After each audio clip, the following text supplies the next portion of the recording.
성경 속 여인들의 신앙과 삶, 믿음의 여인들. 스바 여왕, 지혜를 사모했던 여인. 왕상 10장 1절로 10절. 스바의 여왕이 여호와의 이름으로 말미암은 솔로몬의 명성을 듣고 와서 어려운 문제로 그를 시험하고자 하여 예루살렘에 이르니 수행하는 자가 심히 많고 향품과 심히 많은 금과 보석을 낙타에 실었더라. 그가 솔로몬에게 나와 자기 마음에 있는 것을 다 말하매 솔로몬이 그가 묻는 말에 다 대답하였으니 왕이 알지 못하여 대답하지 못한 것이 하나도 없었더라. 스바의 여왕이 솔로몬의 모든 지혜와 그 건축한 왕궁과 그 성의 식물과 그의 신하들의 좌석과 그의 시종들이 시립한 것과 그들의 관복과 술 관원들과 여호와의 성전에 올라가는 층계를 보고 크게 감동되어 왕께 말하되 내가 내 나라에서 당신의 행위와 당신의 지혜에 대하여 들은 소문이 사실이로다. 내가 말들을 믿지 아니하였더니 이제 와서 친히 본즉 내게 말한 것은 절반도 못되니 당신의 지혜와 복이 내가 들은 소문보다 더하도다. 복되도다 당신의 사람들이여, 복되도다 당신의 이 신하들이여, 항상 당신 앞에 서서 당신의 지혜를 들음이로다. 당신이 하나님 여호와를 송축할지로다. 여호와께서 당신을 기뻐하사 이스라엘 왕위에 올리셨고 여호와께서 영원히 이스라엘을 사랑하심으로 당신을 세워 왕으로 삼아 정의와 공의를 행하게 하셨도다 하고, 이에 그가 금 120달란트와 심히 많은 향품과 보석을 왕에게 드렸으니 스바의 여왕이 솔로몬 왕에게 드린 것처럼 많은 향품이 다시 오지 아니하였더라. 왕상 10장 13절입니다. 솔로몬 왕이 왕의 규례대로 스바의 여왕에게 물건을 준 것 외에 또 그의 소원대로 구하는 것을 주니 이에 그가 그의 신하들과 함께 본국으로 돌아갔더라. 아멘. 다음은 마태복음 12장 42절입니다. 심판 때에 남방 여왕이 일어나 이 세대 사람을 정죄하리니 이는 그가 솔로몬의 지혜로운 말을 들으려고 땅끝에서 왔음이거니와 솔로몬보다 더 큰 이가 여기 있느니라. 그저께 나는 누구도 그 무거운 짐을 지리라고 생각할 수 없을 만큼 어려운 사명에 부름받았다. 내가 그러한 일을 하도록 특권을 받은 것은 놀라운 일이다. 네덜란드의 율리아나 여왕 1948년 9월 즉위 연설 중 긴 약대 행렬이 여리고에서 예루살렘으로 서서히 올라가고 있었다. 무거운 짐을 실은 약대들은 고개를 끄덕이며 짐을 날랐다. 약대들을 끌고 가던 사람들은 긴 여행의 목적지가 보이자 앞을 향해 서둘러 약대를 몰았다. 이 여행을 마련한 무리 중앙에 자리 잡은 여인은 과연 이 어려운 여행에 보람이 있을까 생각했다. 그것은 3000km가 넘는 거리로 몇 주일이 걸린 여행이었다. 추운 밤과 탈듯이 무거운 낮은 끝이 없는 것 같았다. 그 지역은 햇볕이 내리쬐고 살풍경했다. 가장 힘든 것은 광야에서 불어닥치는 모래바람과 광풍이었다. 하지만 그녀는 마음속으로 가야 한다고 생각했다. 자기 고향 스바에 있는 궁전에서 그녀는 이스라엘의 왕 솔로몬에 대해 수없이 많은 이야기를 들었다. 그는 엄청나게 부유하고 믿을 수 없을 만큼 지혜롭다고 했다. 그의 명성은 널리 알려져 있었다. 온 세상 사람들이 다 하나님께서 솔로몬의 마음에 주신 지혜를 들으며 그의 얼굴을 보기 원했다. 많은 왕들이 찾아와서 그에게 상의했다. 올 때마다 많은 선물을 바치며 그를 명예롭게 했다. 그녀는 자기의 개인적인 삶과 여왕으로서의 임무, 그리고 하나님에 대해 많은 질문을 가지고 있었다.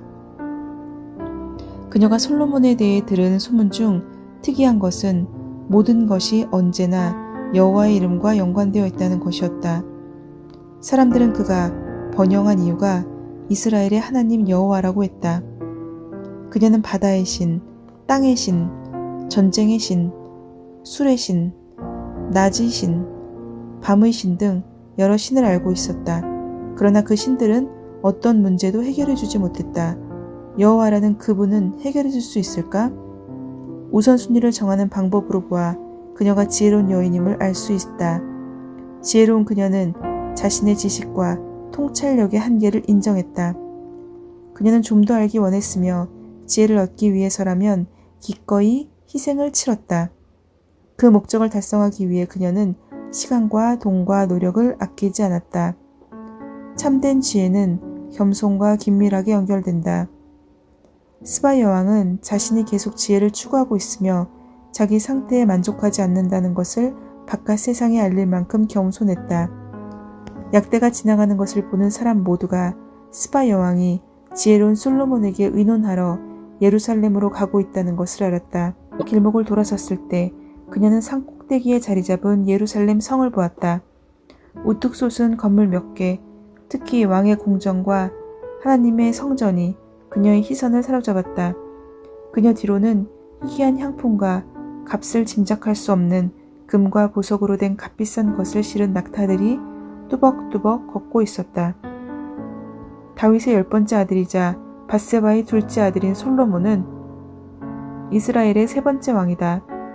그는 나단 선지자에 의해 그리고 하나님의 뜻에 따라 하나님께 사랑을 받은 자라는 뜻인 여디디아로 불렀다. 그가 아버지로부터 왕자를 물려받은 후 하나님께서는 어느 날 밤 꿈에 나타나 그에게 물으셨다. 내가 내게 무엇을 줄꼬? 그 질문에 대한 젊은이의 대답은 그의 겸손과 하나님에 대한 의뢰를 나타낸다. 누가 주의 이 많은 백성을 재판할 수 있사오리까? 듣는 마음을 종에게 주사 주의 백성을 재판하여 선악을 분별하게 하소서. 그 대답은 하나님 보시기에 매우 깊은 것이었기에 하나님은 지혜는 물론 더 이상 비길 수 없을 만큼 큰 부와 명예를 더해 주었다. 그 결과 솔로몬은 다른 모든 왕들보다 뛰어나고 그의 백성들은 역사적인 황금기를 경험했다. 역사상 이 시기에는 애굽과 아시리아와 바벨론이 약했고 호머의 그리스 전성시대는 아직 도래하지 않았다. 이스라엘이 세계에서 가장 강력한 왕국이었고 예루살렘이 가장 아름다운 도시였다. 성전과 비교할 수 있을 만큼 아름다운 건물은 없었다. 때문에 다른 나라의 지배자들이 차례로 솔로몬을 찾아왔다. 그것은 국가적인 방문이 아니라 개인적인 성격을 띈 것이었다.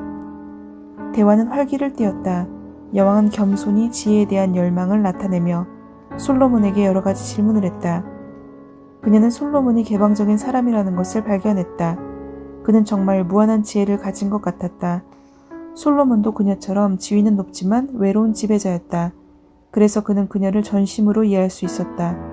자신 역시 같은 문제로 고심하고 있었기 때문이다. 그녀가 놀라고 감탄한 것은 그에게는 너무나 깊거나 너무 복잡한 문제가 없다는 것이었다. 그는 모든 것에 해답을 가지고 있었다. 그녀는 그가 참으로 하나님의 축복을 받았음을 알았다. 그는 지적인 지혜뿐 아니라 매일매일의 환경에 적용할 수 있는 실제적이고 상식적인 지식도 가지고 있었다. 그녀는 이러한 사실을 집이 지어진 방식과 그의 종과 신복들의 태도와 그의 음식과 음료의 다양함에서 보았다. 그의 삶, 세부적인 곳까지 지혜가 스며들어 있었다. 또한 하나님을 향한 그의 믿음이 그의 삶 모든 면에 영향을 미치고 있었다. 그의 믿음은 깨끗했고 실제였다. 그것은 그의 존재의 중심이었다. 솔로몬 왕은 매일매일의 자기 의무를 그녀와 관련시켜 얘기했을 뿐 아니라 자기가 어떻게 하나님을 섬기는지에 대해 나누었다. 거기서 그녀는 그의 성공적인 삶의 참된 비결을 발견했다. 솔로몬이 하나님께 번제를 드리면서 자기 죄를 대신하여 죽는 죄 없는 짐승과 자신을 동일시한 것은 스바 여왕에게 진리의 근본을 예시해 주었다. 솔로몬의 삶은 그의 죄가 용서되었기 때문에 자유로웠다.